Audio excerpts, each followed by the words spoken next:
Let's give a toast to our host, Mr. Bob Stoll, on his 39th birthday. I was going to do my Spanish rendition of Happy Birthday. It goes something like this: Happy birthday.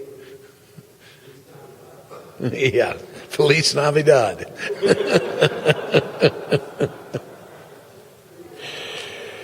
Oh boy. It's easier to laugh some days than other days. It's unbelievable that we still have an opportunity to go to a bowl game. Isn't it? We win this weekend, we go to a bowl game. God, who would have thought that? We'd be in a position in the 12th game of the season to still accomplish that goal of going to a bowl game. As badly as we played and as poorly as the score was, and as bad as we felt after that game, it's makes sports, I guess, what it is to be able to be in this position this late in the season and still have a chance to go to a bowl game. So that's what we're looking forward to. We didn't even watch the game. Some of the coaches watched the game with the players, but I did not require the coaches to watch the game with the players yesterday. We required them to watch tape on Central Florida. We gave our awards. We talked about what we needed to do, how we needed to prepare differently for this game, and how we need to prepare for victory and go into it with confidence and a great attitude. I will, for your part, reflect back on the game and answer any questions about that. But I have pushed it so far to the back of my memory that we had all Saturday to whine and cry and pout, and that's all over with, and we're ready to move on. But I'll certainly take any questions or ask me anything about that game, because I know you guys got a job to do. Is Trayvon Nixon healthy? No, I don't think. I think Trayvon could be lost for the season. He's got a PCL. He's getting an MRI today. It's a posterior cruciate ligament, and that will take some time to heal if he does have that operated on. So that's really unfortunate for him. He's had a horrible year compared to what we thought he would have because of injuries and and it's just been real tough on the guy, because he's a real good player and could have had an excellent senior year, but didn't happen. Sometimes that's kind of like Braxton Amy, when he was here. Those things happen. Are you still have the same plan if Kicker Dakota can't go? Well, we're going to practice today, and so we'll know more about how Dakota Warren and Nick Lamison are.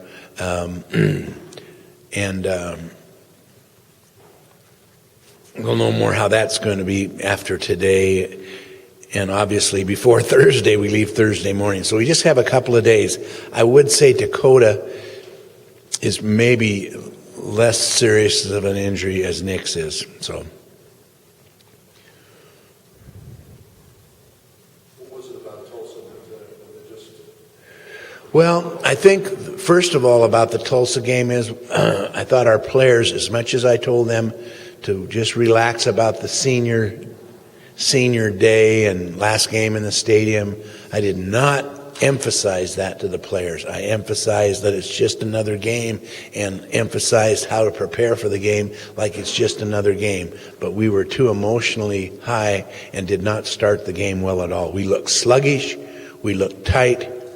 And that's what happens to you. You get overstimulated and you tighten up. It's an actual physical problem that you have. So we didn't start very good. They didn't make many mistakes.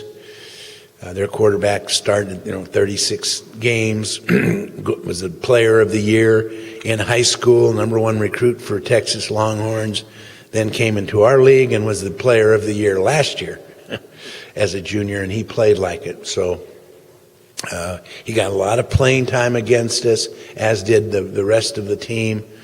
Tulsa, the number 22 and number 25, Watts, and the other running back were simply real good. We had some things that I thought our plan was excellent. The wind did not help us because we were trying to throw deep, and we had some guys open, just couldn't connect on it, and so we were real disappointed with how they got us in the open field again. Kind of reminded me of South Florida, and kind of out-athleted us and made us look bad in open field tackling. Obviously, our kicking game against Tulsa was not the same as it has been just about every single game. We've been good, man. We've been covering, kicking the ball deep, covering punts, covering kickoffs. Us exploding the other team. We did exploit them on the punt block. And that plan worked perfectly, but their kickoff return really hurt. And the fact that we missed 2 out of 4 extra points and a field goal was something unusual for us to do. And to have a PAT blocked like that wasn't very good on our part. Really fell down in special teams.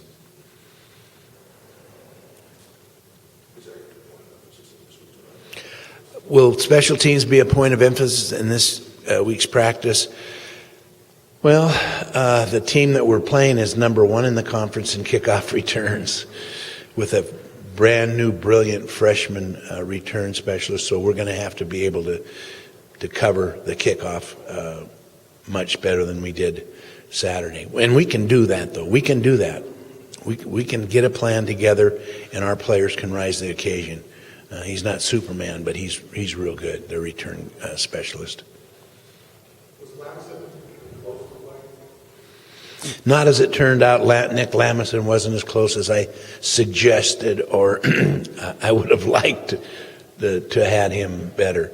But he is better now. He ran yesterday with the team. We'll have to just see how he moves around, and it'll be avoiding the rush and being able to, he doesn't run on his hands so he can still throw. But we'll just have to see how that works out. Obviously, if that doesn't, and he can't practice much this week, we're going to start Carson Meager. He played pretty good. Not good enough, but pretty good. And I think he's a winner, and he's a competitor, and he definitely tried as hard as he could, Sometimes that's all you can ask. And so did our kickers. They tried as hard as they could to.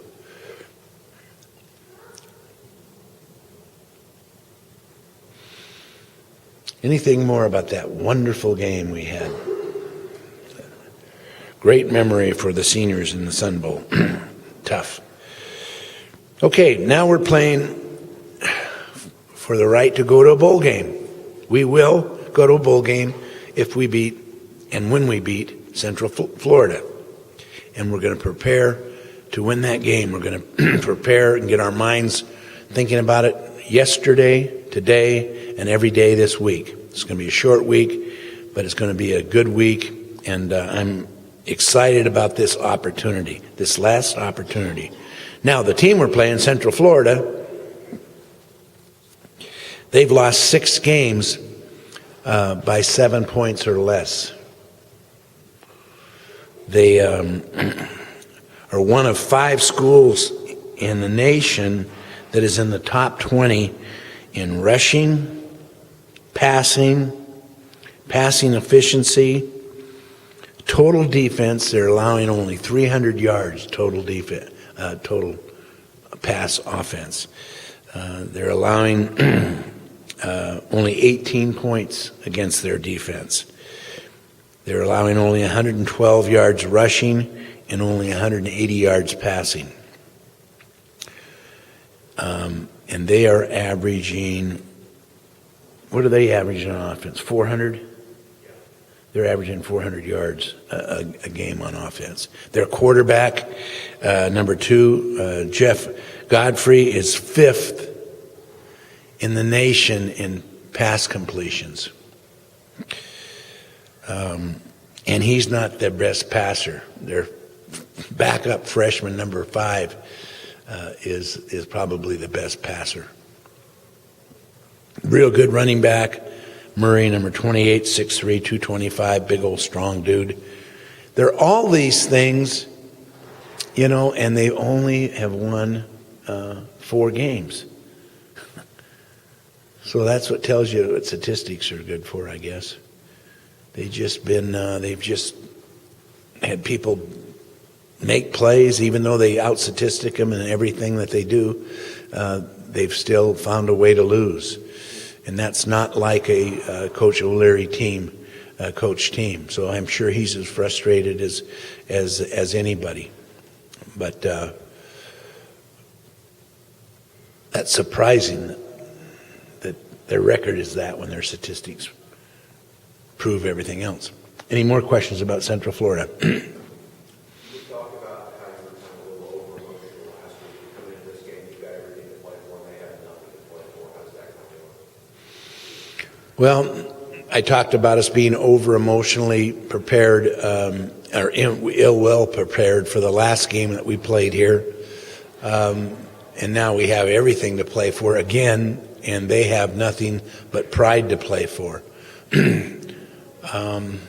They pride themselves in starting every game strong and scoring early, and they're good at that. That's one of their emphasis. So that's be nice to meet them head to head with that, for us to start fast. And but like I said, they're only giving up 18 points a game, so if we could start fast and get 18 points in the first quarter, then that would be good. But I think it's going to be a real close game. It's all mental for us. All mental for us. I don't have time to teach the guys how to tackle better, or how to throw better, or how to bench press more, or grow 2 inches, put on for 40 pounds. We don't have that time right now. Or to put in a new offense, or to try new plays. It's here, bang, we're playing, let's do it. So we're going to make sure that we work on the mental preparation of the game. Coach, you talked about being mental. The question you were asking, you said you tried about a little bit and you move on. Is that overall? Yeah, we're definitely moving on. Players said that after the game. Some of our better players and our leaders said that to the press after the game, that we're going to move on. But it was a tough one. It was a tough one, and that's good in a way that they care. Our players really, really care. They really wanted to win. The want was there, like I talked about last week, And right here it is again. We have not taken the least path of resistance the whole year. Anyway, we've been backed into a corner. So we're backed into a corner. We have nothing. There's no back door out of this thing. We're either going to be a bowl team or we're not. And this one game's going to decide it against a really good opponent.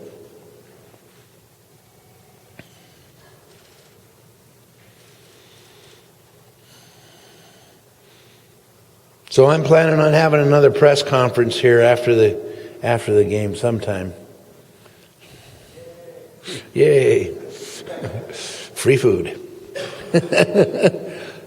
Best hot dogs I've ever had.